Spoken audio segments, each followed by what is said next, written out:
Hi, good afternoon. I thought today is a good time for me to do a part 2 of diet and fitness. Thanks for joining. Part 2, the part 1, hi. Part 1 I did about 2 weeks ago. It seems like it's a weekend thing for me now. No, because I see that you guys have been really engaging with me in terms of, the diet and the fitness I've been talking about. So, and I get a lot of DMs, still regarding fitness, regarding the keto way of eating. So I thought that I would do this Q&A.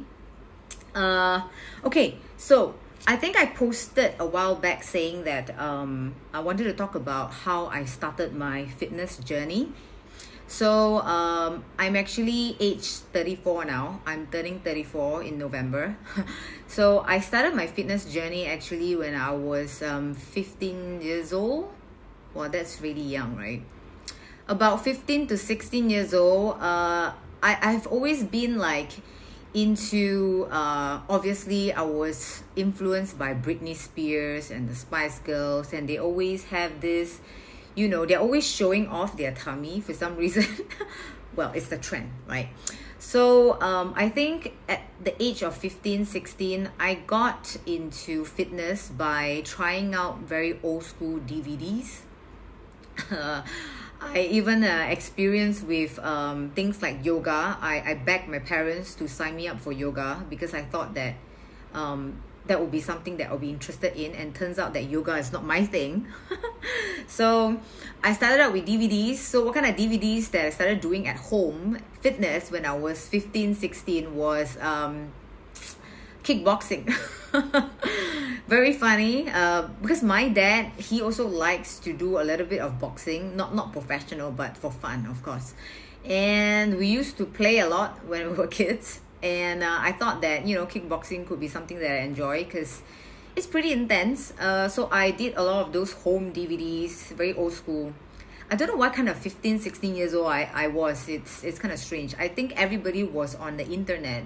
I mean, I was, but I wanted to feel fit, I guess. So I did that.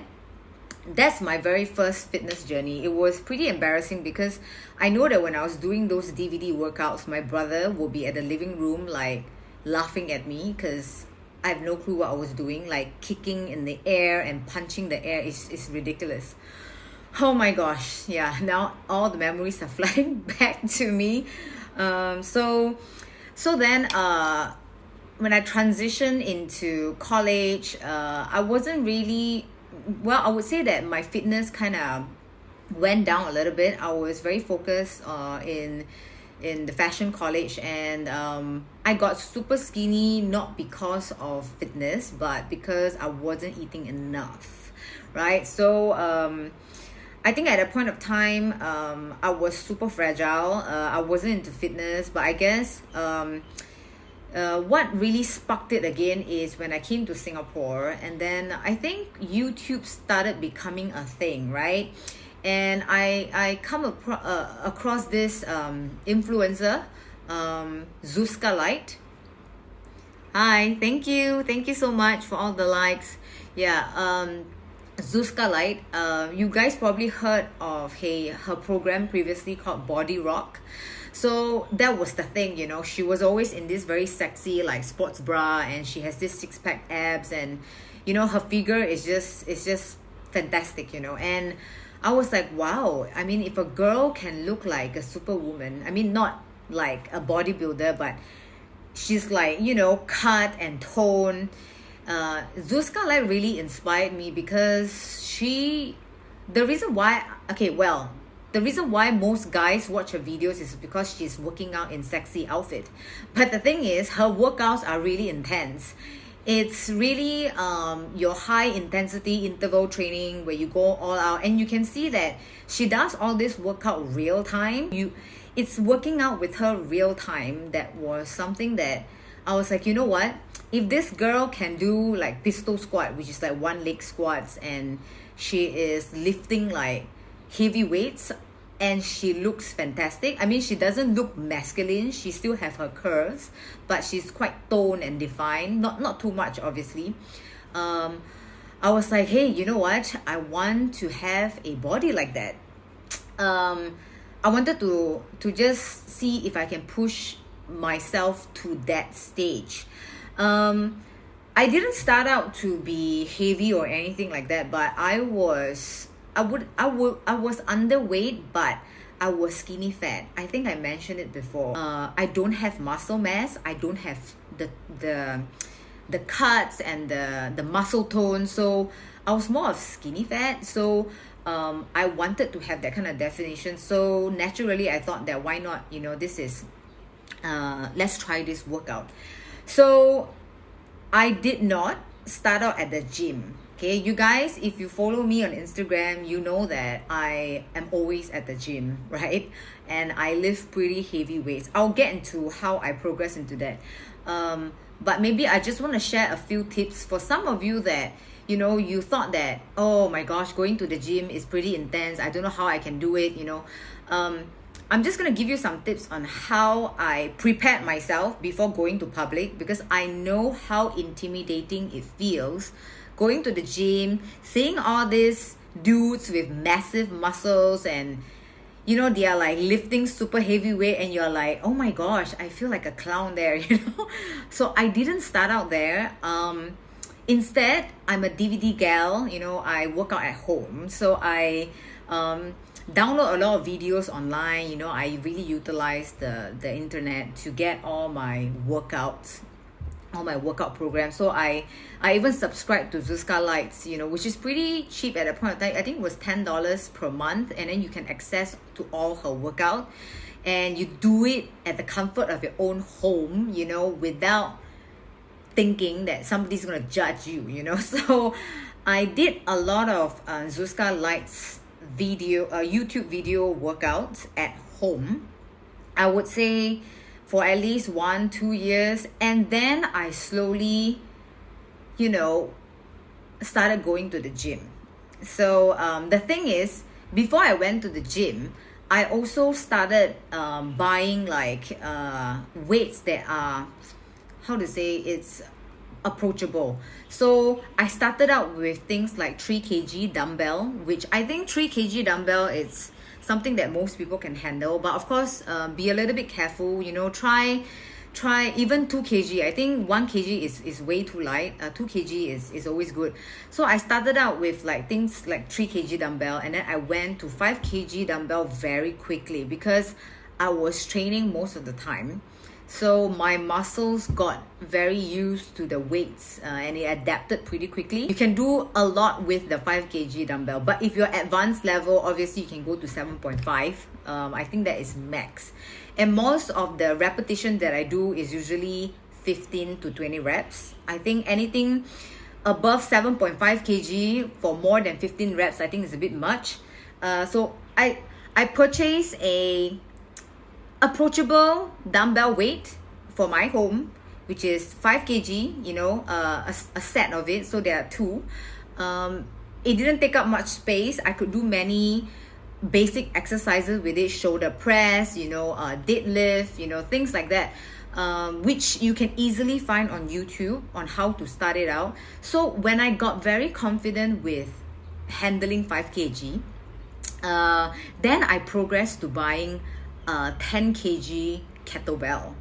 Kettlebell is also something that Zuzka introduced, where, you know, if you want to build your butt and you want to get cardio in.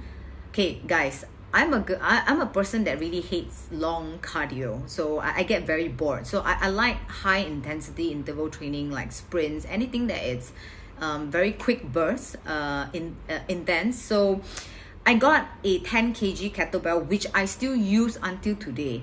At the beginning, when I started doing kettlebell swings, right, it was horrific, but my butt loved it because it was so sore, and I could see, you know, I'm getting a little bit more of a nicer shape. The kettlebell really helped, and I'm still using it until today. So that's something that I thought it's a good investment. Things like barbell, I don't think it's necessary, but for sure the kettlebell, Once again, you can do a lot of shoulder press, you can do a lot of lower body workouts as well. So then when I got very comfortable with my kettlebell, only I started going to the gym. Okay, but before I go to the gym, because I know that I don't want to embarrass myself, so I usually do a lot of research on YouTube, how to use the machine, like see how people do it. And then you know what, guys, it's like, I know it's uncomfortable. That day someone is just gonna stare at you. Even if that person is not looking at you, you'll be paranoid thinking that the person is judging the way you do it. But believe me, most of the times people are looking at themselves at the gym. They're not looking at you. I speak from experience. We are constantly being a narcissist, checking on our form, so then I went into the gym, and but the thing is, I still follow a lot of workouts online. I don't really like using machines, although I do like the leg press, but I find that it becomes a bit static and boring. So I'm a free weights kind of gal where, when there are things like kettlebell, dumbbell, I feel that I get a better workout from doing those. I would say that, okay, so now I'm going into what I'm doing right now. Okay, so I have experimented with workouts like HIIT training. So HIIT, as I mentioned, is high intensity interval training. So HIIT training is basically a bunch of exercises, whether you do it with weights or body weight, just your body itself. The concept is that you work for 30 seconds, so you kill yourself in 30 seconds, okay? And then you catch up yourself in another 30 seconds. So it's 30 seconds work and 30 seconds off. That's how I started out first. And then as I realized that during the rest periods of 30 seconds is getting a little bit like, oh, you know what? I think my heart rate is recovering fast. I think it's because, your body adapts and you get stronger. I started moving towards 50 seconds work, 10 seconds off, which is very, very little break. 10 seconds is like, you can even grab a drink of water and that's it, you have to go. So I like the interval style of training because it keeps things fun. It's usually very fast, and if you're someone that don't have a lot of time doing workout, you should go for HIIT. Hi, thank you guys, thank you for all the likes. Okay, so from HIIT itself, I've also experimented with Superset training. So what is Superset is that, for example, you work on your hamstrings and your quads. So hamstrings is the back of your legs, and then quads, it's, at the front of your legs. So the opposite muscle, so you work it back to back. I think that gives a very good, I would say, tone of muscle. It burns me out very quickly, so I like doing supersets. So usually my rep range is around like 15-20. But guys, our body is very smart. It adapts to what you are putting it to. So when I start feeling that I'm getting bored with the workout and I'm not motivated, that is when I know I need to change up my routine. I need to try something different because my body is getting used to it. That feeling, the intensity is no longer there. So that's why I would advise, every 6 months, 3 to 6 months, try to change things up. Sometimes maybe just take a break. Your body will switch back on again. So I think the proudest thing that I've done for myself in terms of my fitness is the fact that I can do pistol squats quite perfectly, and I know a lot of people can't do pistol squats. What is this pistol squat? It's something that I show on Instagram from time to time, where you squat down with one leg and the other leg extending out. It requires a lot of ab strength, for sure, core strength. I like the way my legs look right now because of all these squats that I've been doing. So pistol squat is something I'm very proud of.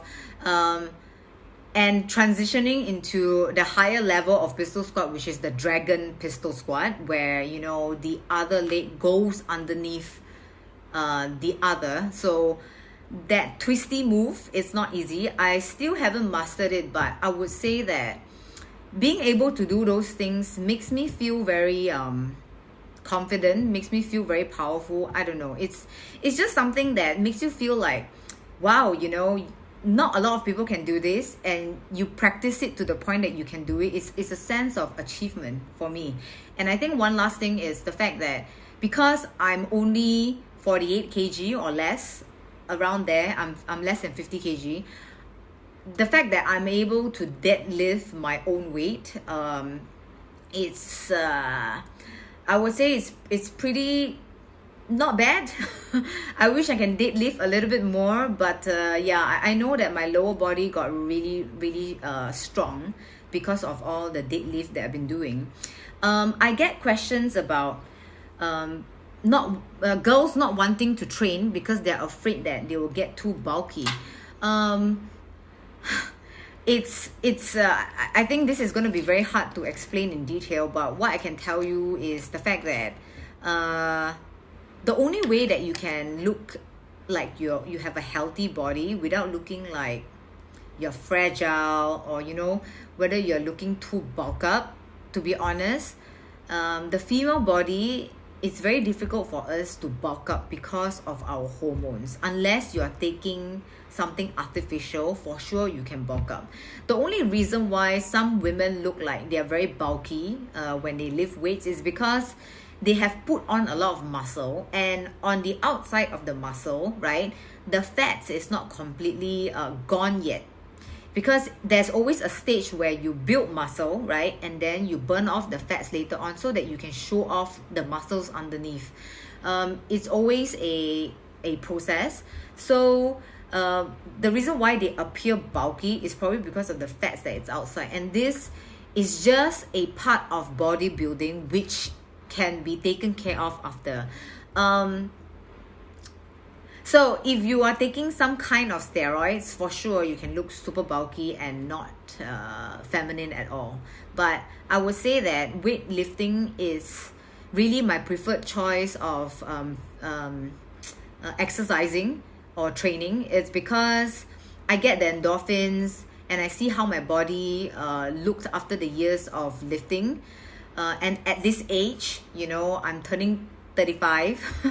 So apart from that, is when it comes to aging, I think I've mentioned this many times in my previous life. There are two key things in order for you to age gracefully, right?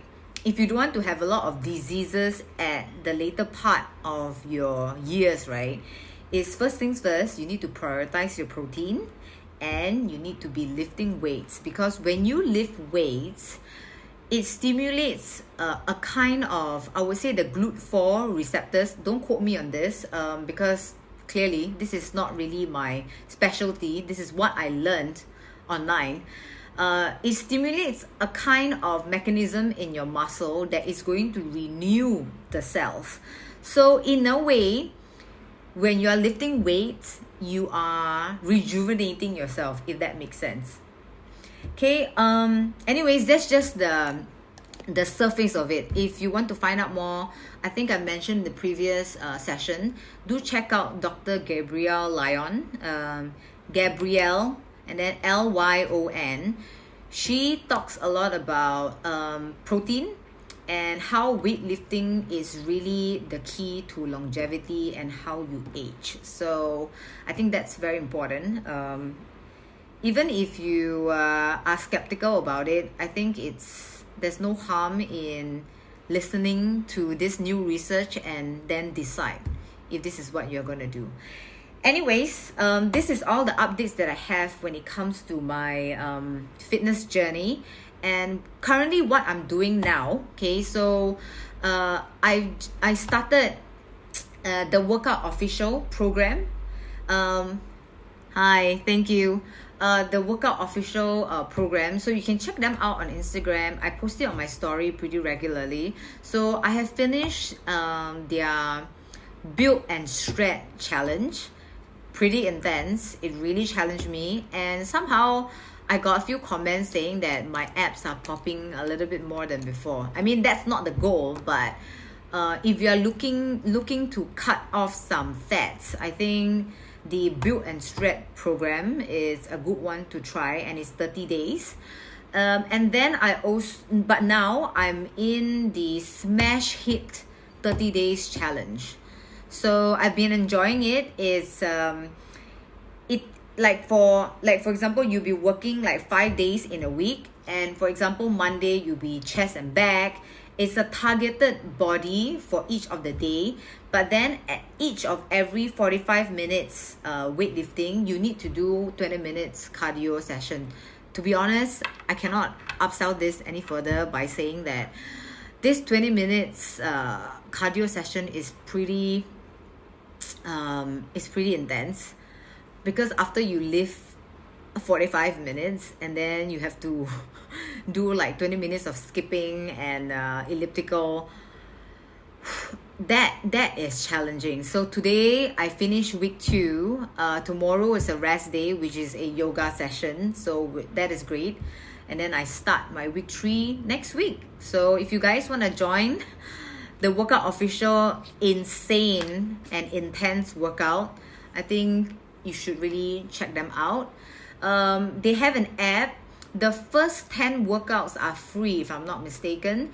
But if you want to continue accessing their remaining workouts, I think there's a monthly fee of, is it $10 or $15? It's definitely not more than that. So it's pretty affordable, and you really get a lot of guidance in there.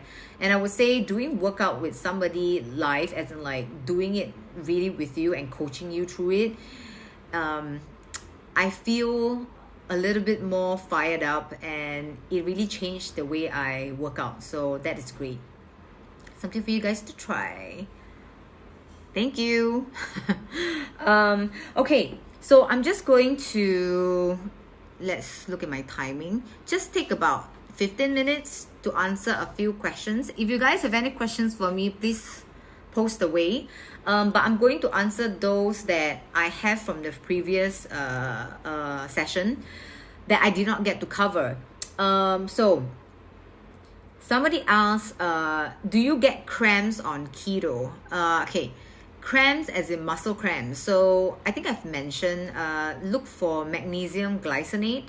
And I would say that if you don't take care of your electrolytes, especially potassium, you're going to get a lot more cramps.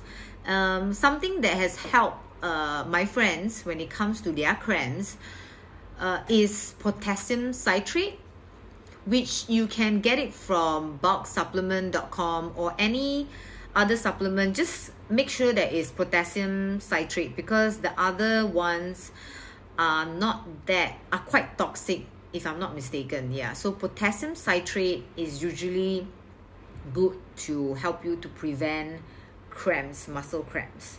And magnesium glycinate. Also make sure that you drink enough water with enough salt. Yeah, okay. So that is that. Okay, the next question, how to get abs? I think this is a question that many people ask. Somehow it's become like the thing that, you know, people want to achieve. I think it's a bit overrated now. I know in the past I was very much into having six-pack abs. Now the more that I see, if I get too lean, it looks a little bit masculine. I don't know, that's just my personal take, but I would say that everybody has abs. It's just the layer of fats that is above it that you need to shred off. So keep your stress level low, have enough sleep, right? Before even thinking about workout, I think your abs are mostly made in the kitchen. Meaning to say, if you have cheat days, if you are eating things that you're not supposed to be eating, I think you cannot expect to have any kind of abs. But I just want to mention that some of us out there have the genetics of having a leaner stomach. So I have friends that they don't really eat healthy, but they somehow just have a very toned, defined abs. But that again is hormone. But when you reach a certain age, your hormone will change. So that's something to take note of. Okay, but the thing is, I just want to emphasize to you, okay, if you really, really want to get abs, apart from looking at your diet, maybe try HIIT training, going for sprints, 50 seconds sprinting, resting for 10 seconds, and on and off. I think that is one of the quick fire ways to get abs, but it's not guaranteed. Like I said, there are many other factors that will go with it. All right. Okay. Sugar or vegetable oil, which is worse? This person, right? I love it and I hate this question. Sugar or vegetable oil, which is worse? I would say sugar is worse than vegetable oil. Although vegetable oil can be pretty damaging as well in terms of many things, insulin resistant. But I think sugar is the devil of them all. I think it's even cancer cells feed off sugar. So I think if I really have to choose, I think I would say sugar is worse than vegetable oil.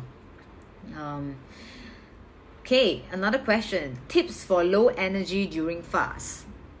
I think I briefly mentioned this. Oh, okay, so you guys can see my cat in the background, just in case. There she is. Hi, thank you.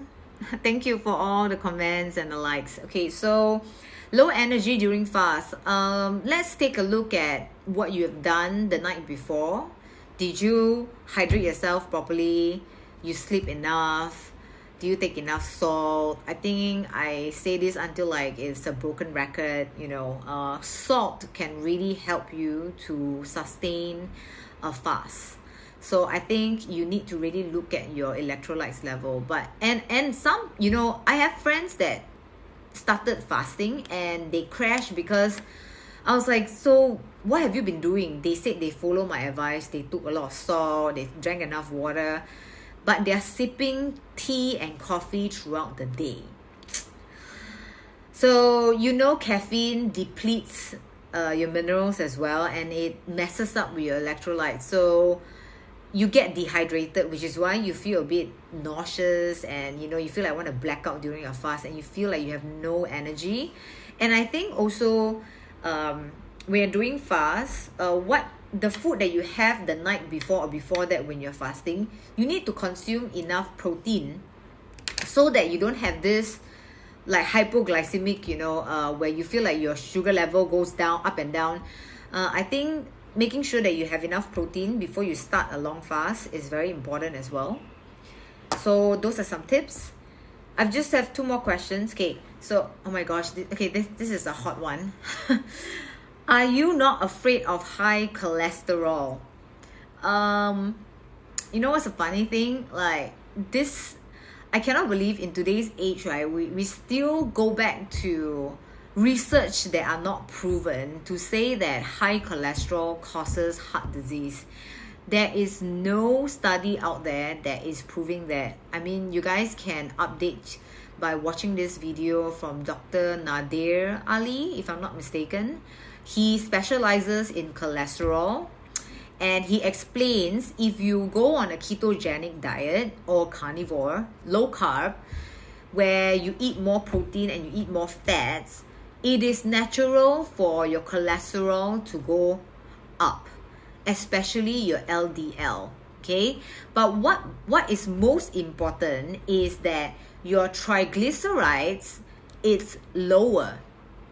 So if I were you and you are concerned about cholesterol, take your blood test right now. Take a look at what is your LDL versus your triglyceride, okay? And then do a keto, do a carnivore, and see. I would say that your triglyceride will definitely go down, most likely go down, okay? And your LDL will go up. In the other videos out there, it also the experts, okay, obviously they explain to you that high cholesterol is an association with heart disease, but it's not causation. So there is no proof that people that have heart disease is caused by high cholesterol. And one more thing that I want to emphasize is that our body actually needs cholesterol. If you think about it, our brain, a lot of our cells, right, are made out of cholesterol. So imagine if you don't have it, how would your body be able to synthesize vitamin D, which is a fat-soluble vitamin? How will your body digest the good fats like omega-3 that is very important for you to renew yourself? You need to have cholesterol to do these things. And one last thing that I need to mention is that a lot of the vegans out there that attempt to do things that are low fat and they avoid red meat and protein,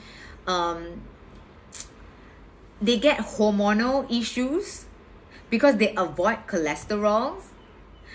They started having hormonal issues like not menstruating properly, not menstruating at all. They have mood instability. So cholesterol plays a very, very big part. And I think there is a conspiracy out there. People are trying to paint a picture that cholesterol is bad for us. And instead, we should go for grains as the base of our diet, which, you know, they are getting a lot of profits from it. This is another rabbit hole. I'm not going to go in there. Everybody is talking about it. So I think it's good to just read up on those. Try to be a bit open-minded. I know some of my friends, they tell me that, oh my gosh, you know what? I need to avoid fatty beef because my doctor says that my cholesterol is too high and I need to eat lean meat. Okay. I think first things first is doctors are not trained in nutrition. Even nutritionists, they learned about the food pyramid where grains and breads and pasta is supposed to be the staple of your diet. And we all know that that is not true. So these are nutritionists. And furthermore, doctors are not trained in nutrition. They are supposed to just fix your problem and not go down to the root or what's causing it. So if this doctor is giving you advice saying that your cholesterol is too high and you should take statins or you should avoid fatty meat, I'll be very careful.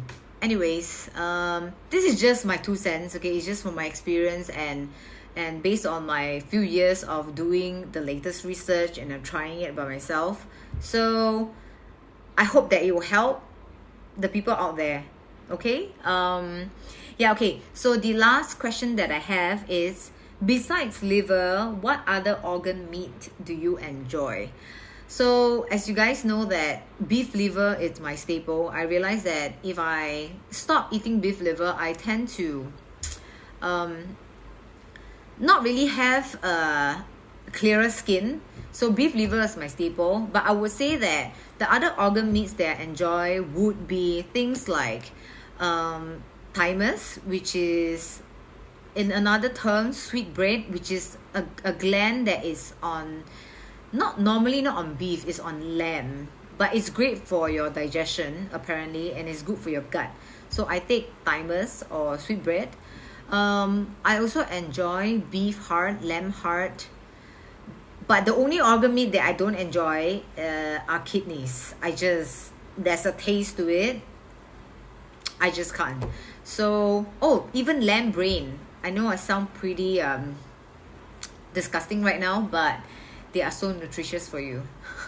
Anyways, those are all the questions that was given to me, and I hope that I was able to answer and give you guys some tips there. Okay, so have a great weekend, everyone, and I hope you stay tuned to my next few live. Bye.